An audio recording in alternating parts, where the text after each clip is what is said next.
Well, hello there. Are you enjoying our little Christmas set? Wow. Nice little background we got here. I could do these all year long.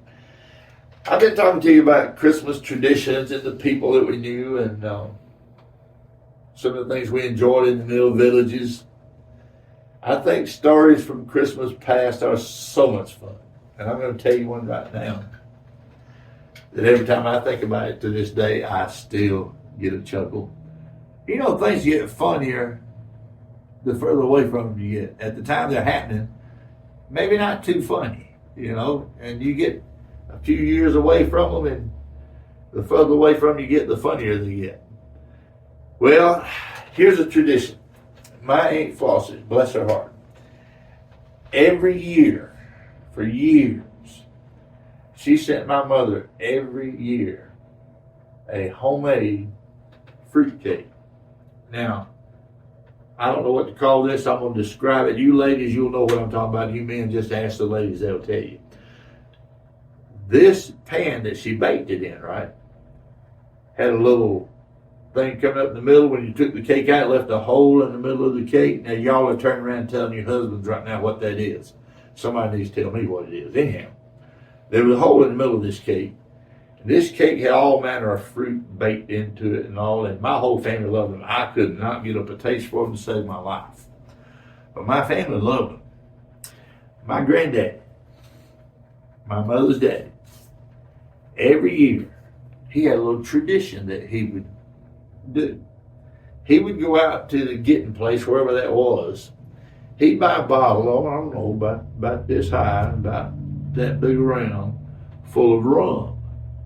He'd bring that rum home. He'd take aluminum foil, put it down in the bottom of that hole in the middle of the cake. He'd pour every drop of that rum over in that hole. So it just soaked up into the cake, right? Well, one year, he went to the rum getting place, and they didn't have no rum. My granddad, he bought a bottle, about the same, round, but a little bigger, he said. A bottle of 100 proof Kentucky whiskey. He went home, put that aluminum foil in the middle of the cake, poured every drop of that whiskey over it, and just went on. Didn't say anything to anybody. Now I got that set up for you. It's Christmas Eve. You remember 15 to 30 people. I mean, people all in the house. Charlie and Louise are there. Mama and Papa are there. Aunt Bet and Uncle Joe are there. Mutt and Gleamer, the whole crowd. We're just having ourselves a time. We done had supper. Now it's time for dessert. Mama's got red velvet cake and banana pudding. Hush your mouth. I'm talking about fresh, homemade from scratch with meringue on top banana pudding. You women nowadays don't know how to fix that. And then there's this fruitcake. Now, none of us, you see, know anything about what Papa has done. So we're having dessert and the fruitcake comes out and they start cutting into that. We noticed, or I did, and I found out later that I wasn't the only one that noticed, my granddad sitting off kind of to the side watching all this and having a little cake, and he'd get tickled. He had a way of laughing kind of under his breath, And he got tickled. And I took note of that. And I said, I'm going to ask him about that. But, Christmas Eve, kids got to go to bed. Santa comes. He won't be happy if you're still up. He'll spit tobacco juice in your eye, blah, blah, blah, Just go to bed, youngins.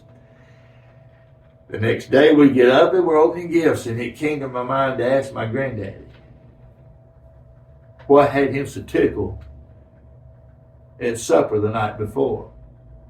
He thought for a minute, he said, oh, yeah. And he started laughing. What, Papa? What was it? He told us what he had done. He had bought that tall little bottle of Kentucky whiskey, poured every bit of it over in that cake. And he said, I got to noticing, the more cake that preacher ate, the more yapping he did. And we just died laughing. Of course, you know, you got to go and let Brother Charlie know what was said, because Papa would tell that story everywhere he went. Sooner or later, he'd get back to him anyhow. And we went and told him, you know what he did?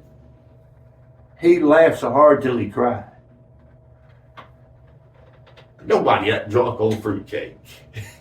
But in my granddaddy's mind, the more that cake that preacher ate, the more yapping he did. Brother Charlie was a yapper in the first place.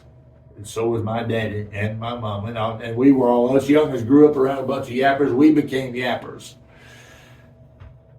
But that's the kind of fun we had at Christmas. My. I know you have stories. Share some with me. I never have learned to eat fruitcake, but I've always appreciated the one that we had in our house on that Christmas many Christmases ago. It still brings a laugh today. What about you, neighbor? Tell me some of your stories. I'd be tickled to hear them. And we'll talk to you again real soon. You have a great day. I love you. Bye-bye.